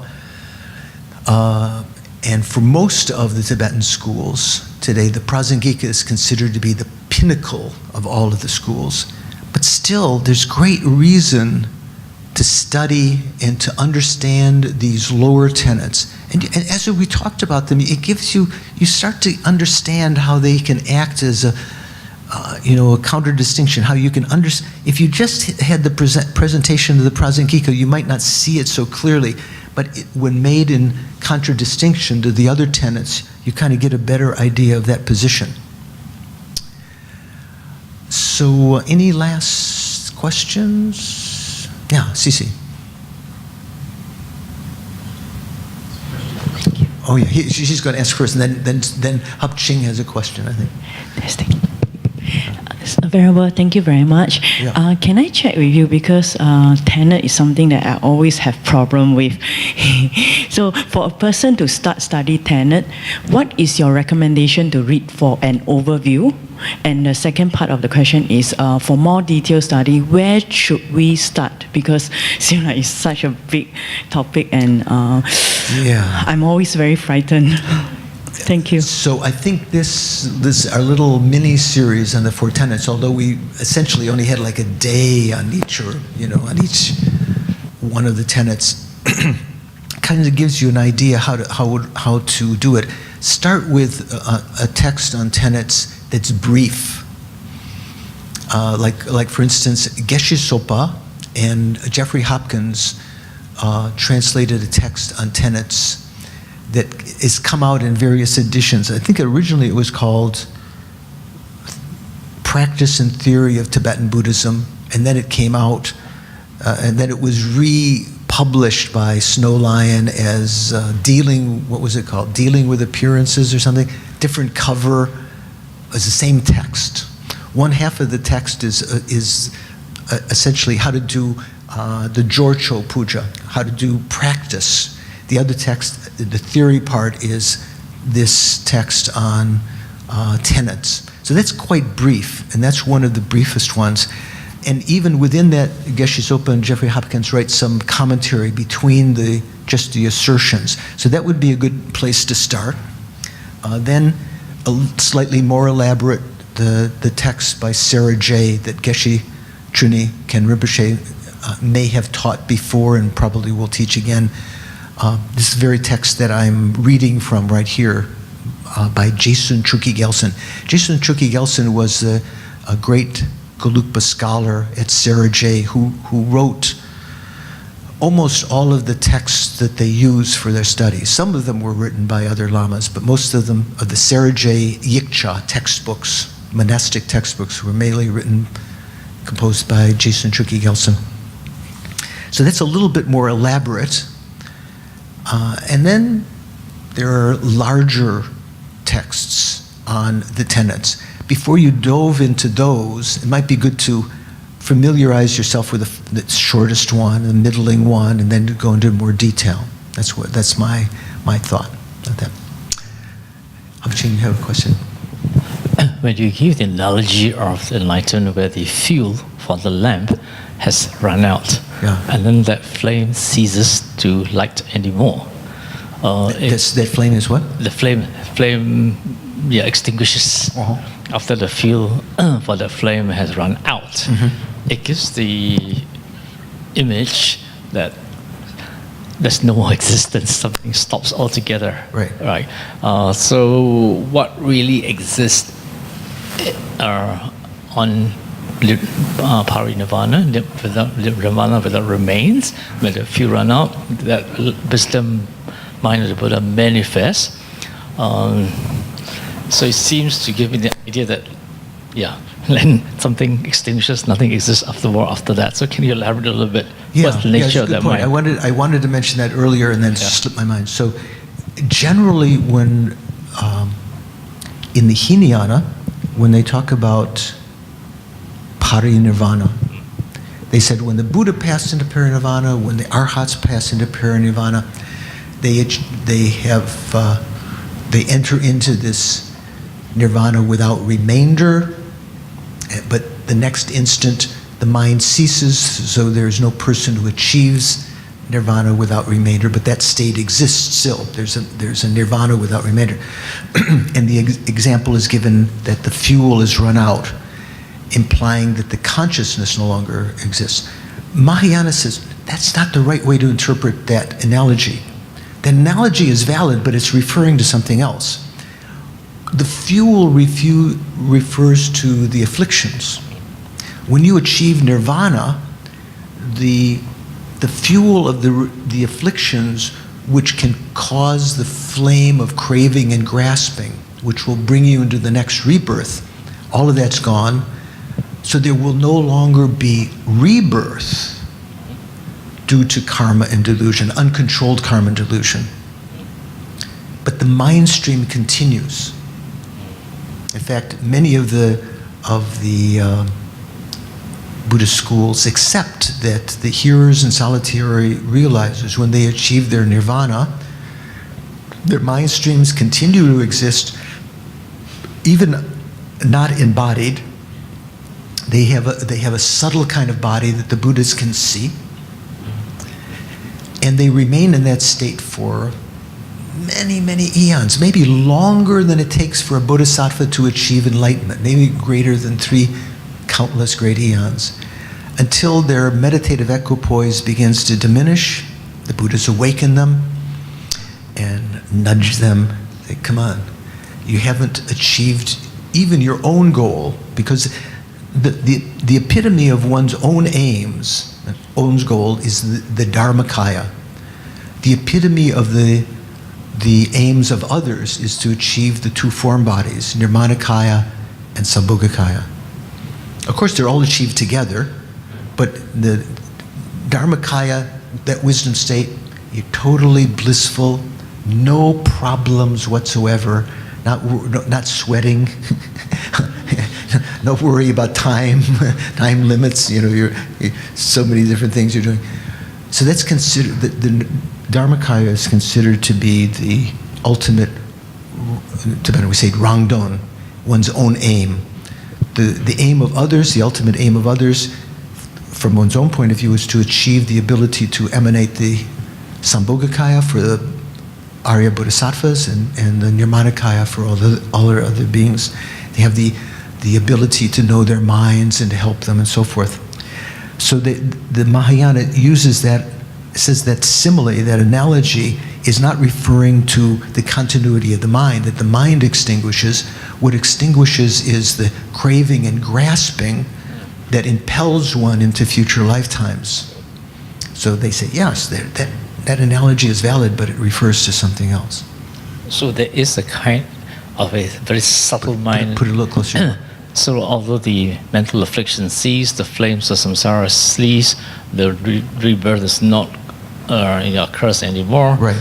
And you get still the Dhammakaya. Hinayana Arhat can achieve liberation. They don't have the Nirmanakaya yet, right? Okay. So it implies that after the mental afflictions, flames of samsara cease, the grasping of self-existence ceases, there's still a mental continuum, a very subtle mental continuum of the Buddha's mind that keeps going on and on and on and on. Is that what is implied here?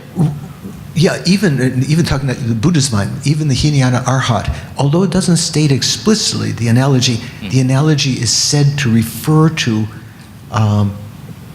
not the extinguishing, when the flame dies, it doesn't mean that the mind has died, so to speak, has ceased. So implicitly, it's allowing that the mind continues. The Hinayana Arhat's mind continues. In one of our classes, we were talking about the difference between the words eternal and permanent. As I say, the mind stream of all sentient beings, from time immemorial in the past, beginningless time, to the endless future, that mind stream is eternal, including through Buddhahood. The Buddha's mind continues on. But that mind stream is impermanent. Every moment it's changing. So something can be eternal, but still be impermanent. Right? Okay. So eternal goes on forever, but changing moment by moment. Something can be eternal and permanent. Like, say, the emptiness of the mind. Since the mind is eternal, the emptiness of the mind is also eternal. So the emptiness of the mind is something which is both eternal and permanent. You can have something which is impermanent. Let's say, not eternal. What's the opposite of eternal? Non-eternal. Temporal. Like this cup has a beginning and end when it was made in the cup shop, whatever it is, factory. And it has an end when it eventually is broken. And this cup itself is impermanent. So the cup is something which has a limited duration, is not eternal, but is impermanent. And then the emptiness of the cup is something that has, so the emptiness of the cup, does the emptiness of the cup exist before the cup? Yes. No. The emptiness of the cup comes into existence when the cup comes into existence. Because emptiness, like in the Heart Sutra, says form is empty, emptiness is form. Form is not other than emptiness. Emptiness is not other than the form. You couldn't have the emptiness of the form, this cup, before the cup was there. They're of the same nature, like two sides of a coin. So the emptiness of the cup is something which is also has a beginning and end, but is permanent. So there's these four possibilities between those two things. Yeah, well, okay. Like on TV, when the time is going out, they say, okay, you have the last comment.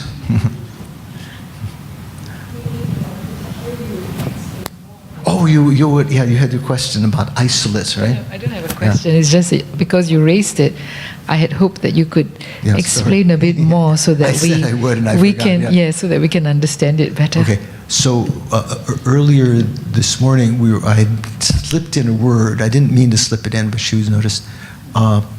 Isolate. So that's a way of translating this. So, for instance, when we talk about two things that are the same entity, like say the cup and its emptiness, the emptiness of the cup is not something different than the cup.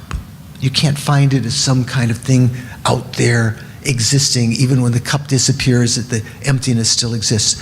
The emptiness is of the same nature of the cup. The emptiness is conventional truth or ultimate truth? Some of you just go, as though you're saying something that I can't hear. So you cover your bases. Listen. The emptiness of the cup is conventional truth? The emptiness of the cup is ultimate. Is it ultimate truth? Emptiness. The cup itself, with which it's the same nature, is a conventional truth. Every phenomena has two truths. It's conventional truth and it's ultimate truth. There is no emptiness out there as a philosophical concept that is not referring to some phenomena. Sometimes people think that emptiness is, that kind of emptiness would be something that itself inherently existed. But even emptiness is empty of inherent existence. Emptiness is always associated with some conventional phenomena, right? So how do you differentiate these two? They are one entity. Conventional reality and ultimate reality are one entity, but they are conceptually differentiable. We can conceptually understand the difference between them, and that conceptual or nominal differentiation is sometimes given the name isolate. In Tibetan, the word is dopa. Dopa also can mean reverse. So you can kind of say it's the, they are one entity, but conceptually, nominally different. So they are different isolates. It's like two sides of the same coin. Yeah, that's another way of putting it. Although you might say two sides of a coin is like a conventional thing. You might say there's still, like say for instance, product and impermanence. You know what impermanence means? Things change moment by moment. If something is impermanent, is it a product of causes and conditions? Yeah, it has to be. If something is a product of causes and conditions, it's impermanent. In fact, they're synonyms. They're what Tibetans say, donchik. One meaning, they're synonyms. But they're conceptually different. They arise to the mind differently. You can actually prove impermanence. You can say sound is impermanent because it's a product of causes and conditions, even though product is a synonym of impermanence. So they also, there's an example of two things that are the same entity, impermanence and being a product. They're the same entity, but they are conceptually differentiable, but both of them are conventional truths. So like the coin that you were proposing as the example of this isolate, to my mind, that's more applicable to impermanence and product because they're both conventional truths. They're not one is not an ultimate truth, one is not a conventional truth. Okay, thank you so much for participating in this series. This is one of the longer series, the one on tenets, even though it's been a relatively brief. And I have to applaud you for your patience, tough subject. And if I've made things unclear, if I've thrown some things at you that were confusing, my apologies. But thank you for attending. Let's just end because the room has to be used quickly after this to start setting up for the ceremonies that are coming day after tomorrow. So let's do a final dedication of the virtuous karma, the merit that we've generated this time in listening to this. We've entered into each of these sessions with some meditation, trying to develop positive motivation. So we've definitely, even if our mind has wandered, if we were up in the form realm or wherever our mind went to, due to the motivation, we created some virtuous karma. And certainly when we paid attention, left imprints to experience these teachings again in the future, in whatever way this karma ripens, may it become a cause of my continued spiritual development, continually reducing my sharp edges, so to speak, so I become less a burden to other sentient beings as I overcome my faults, benefit them indirectly that way, and then eventually as I develop positive qualities, may these karmic seeds that I've laid become the substance of my positive spiritual realizations, developing love and compassion, generosity, patience, and so forth to benefit sentient beings directly, all the time as these karmic seeds acting to enhance my spiritual development from life to life, even with the aim in mind, may these seeds not be exhausted till I achieve enlightenment for the sake of all sentient beings.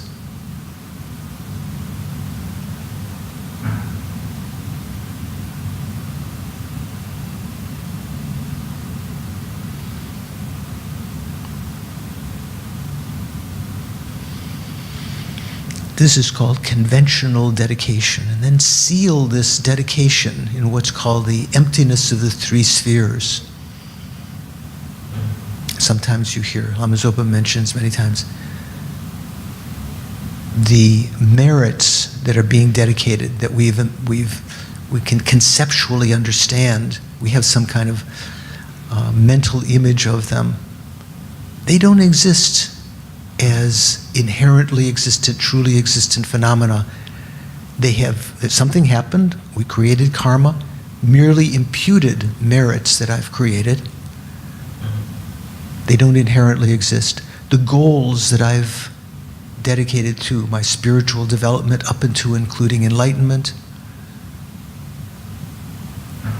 although we can conceptually think of those, they don't exist inherently. Like every other phenomena, there is some appearance, but there's nothing findable there from its own side. That's empty of inherent existence. And the act of dedication, where can that be found? Trying to link these karmic seeds with those particular goals, with a particular strong wish or aspiration. Nowhere within those parts can an inherently existent dedication be found. But it still functions. It's said that if you can, after making a conventional dedication, if you can seal it, like a seal that attests to the validity of something, seal it within the emptiness of the three spheres, you can prevent these merits from ever being destroyed by anger and wrong view and abandoning the Dharma and so forth.